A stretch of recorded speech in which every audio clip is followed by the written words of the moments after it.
Yo, what is going on YouTube? It's your boy Mosballin, and as you guys can see, we have made it all the way to level 40. I will be telling you guys every single challenge that I have done this season to get me to this point. And I have already done a video where I explained which challenges you should focus on. So I will link that down below. It'll be in the description and all that stuff. But I know some people always want to know what I did. I'll also explain if I think this is all worth it. But before we begin, please make sure you like up the video and subscribe. It helps us out a ton. We are on the road to 90,000 and hopefully 100K very soon. Not to mention, you should be subscribed because we are going to be giving away 8 copies of NBA 2K24. Kobe is the cover athlete. His other number was 8, so I'm going to be giving out 8 of those things, 1 a week. You guys don't want to miss it. I will be linking how to enter the giveaways and everything in the future videos. But for right now, feel free to follow us on Twitter so you don't miss out on the action. I haven't fully announced it outside of stream yet, but you guys will see how to enter and all that stuff. We'll be setting all that stuff up. I'm really excited. But let's go ahead and begin with all the XP agendas that we have done. And we're going to start off with the NBA wins. I told you guys this is 30K XP. We knocked all of this out. If you guys want to know how to do these all really fast, these did not take me more than like 2 hours to knock out all of them. Literally super easy. So if you guys want to know how, what we did, all that, it's in the other video, so I won't explain it now. We had completed all the spotlights for season 8 rewards, so we did all the challenges, including the signature challenge, the hollow challenge, and all the challenges for the players you get from leveling up. So every time you level up, you get a player, or like not every time, but I mean like for the levels that you do get players, I would knock out their challenges, whatever you had to do, and I think you should do it as soon as you get them. I also did the 5K XP for grading the cards. I think this was worth it if you grade 100 golds. It costs you less than 13K. So for me, I thought it was worth it. It makes sense. For only 13K, getting 5K XP is definitely worth it. Now, I also did the apply shoes. You get 50 for every shoe as long as you back out because it doesn't like register right away. But I did it 100 times, so this is 5K. I did literally just bronze shoes with bronze shoe boost. So those don't cost anything, and they really were just 5K XP. I also did the apply badges. This one I do not recommend. Badges kind of expensive, but my account is no auction house, so therefore I just had badges that I was gonna quick sell. So I thought, why not just go ahead and badge out some random cards. Now this doesn't give you XP like getting the hollow players and stuff, but I've been doing them every day, and you actually do get XP once you do it. It's 3K a piece. If you don't feel like doing the challenges for the stuff, just know that you don't need the hollow version that you get from the challenge. You could literally go ahead and pick up a Halliburton. You might actually have one in your collection and just didn't want to do the challenge. You can still knock out the XP with a regular one that you buy from the auction house or one in your collection. You don't need the other one. I will probably eventually do this. Obviously not for the 3K XP, but you get a Hall of Fame badge. I probably shouldn't do it, but I'd be so bored from this game. Literally have nothing else to do. So now that's the main stuff, like the kind of outside stuff looking in, right? Now we're gonna look at like kind of like the stuff from packs. We'll talk about that in a second, but I do the dailies as much as I can. Anything that says acquire I can't do, like I said, no auction house. But all these little XP values add up. So even if they're 100, 150, 200, whatever, I do them for the most part. Unless it says like unlimited or little things like that, I don't care too much about. But there's a reason. The reason is you get XP for every game played. So we'll talk about the My Team wins at the end.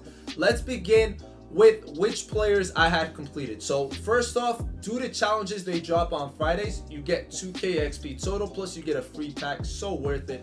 I had only pulled the season 8 cards in Jameson and Garland, so I was only able to get 3K from this. But a guy like Johnson is cheap too, so if I really had an auction house, I would have probably bought him and did it too. Now you could get Cousins, Edwards, and Grangers for decent prices, like at least under 100K, but you honestly don't need this. Like Booker as well. I do not say you need any end games. There's no reason to think you need end games to get XP. Trust me, bro, the game just started, like the season. You have so many weeks. Trust me, you don't need these. If you're like level 28, 30, even 22, even if you're level 5 or 1, like it doesn't matter. You have so much time, so much XP. This XP doesn't go anywhere, so don't feel like you're in a rush. I wouldn't do anything more than these 3. These 3 cards should be really cheap, so you could buy them, do the XP, and sell them back. You don't need any invincibles. Now for the Shaq packs, I got lucky and I pulled Shaq. I don't know how it happened, but it was crazy. But theoretically, I didn't need this XP, and I'll show you guys why. Well, actually, you already saw why, because I didn't do those 2 hollows.